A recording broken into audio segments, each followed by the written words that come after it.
एक छोटे से शहर में एक मिठाई की दुकान थी। ये दुकान शहर के बीचों बीच स्थित थी और हर रोज यहाँ लोगों की भीड़ लगी रहती थी।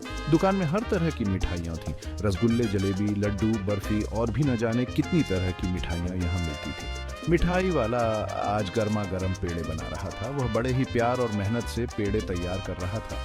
पेड़ों की खुशबू हवा में फैल रही थी।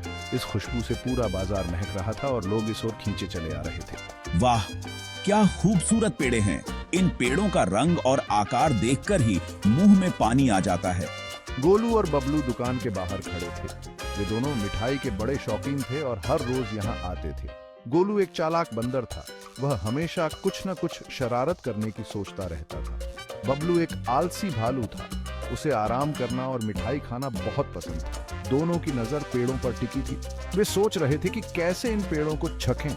उनके मुंह में पानी आ रहा था। वे दोनों पेड़ों की खुशबू से मंत्रमुग्ध हो गए थे। वाह, क्या खूबसूरत पेड़े हैं। इन पेड़ों को देखकर ही दिल खुश हो जाता है।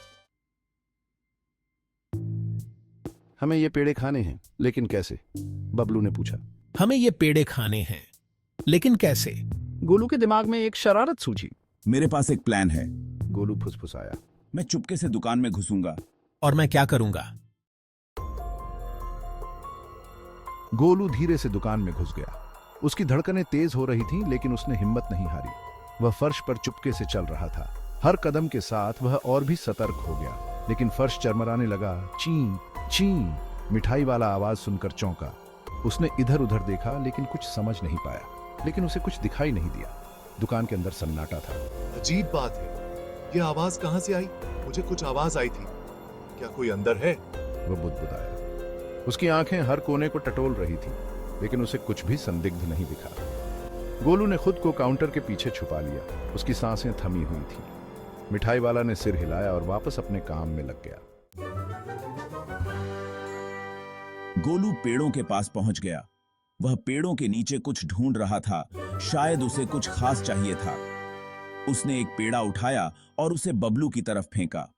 गोलू को लगा कि बबलू इसे आसानी से पकड़ लेगा, लेकिन पेड़ा बबलू के हाथ में नहीं गिरा। बबलू ने पेड़ा पकड़ने की कोशिश की, लेकिन वह चूक गया। पेड़ा सीधा बबलू के सर पर जा गिरा। बबलू को समझ नहीं आया कि यह कैसे हुआ। बबलू चिल्लाया, अरे! मिठाई वाला घूमकर देखा और उसकी आंखें बड़ी हो गईं। गोलू और बबलू भाग खड़े हुए। वे दोनों डर के मारे तेजी से दौड़ने लगे। S2 media. 2 boys running away in fear, surprised boy saying, "Oh, oh!" वे सोच रहे थे कि अब क्या होगा। गोलू और बबलू एक पेड़ के नीचे बैठे थे। बबलू के हाथ में पेड़ा था। उन्होंने पेड़ा खाया। पेड़ा बहुत मीठा था। मिठाई वाला दुकान से बाहर आया। उसने गोलू और बबलू को देखा। वह मुस्कुराया। एक गोलू और बबलू भी हंसने लगे।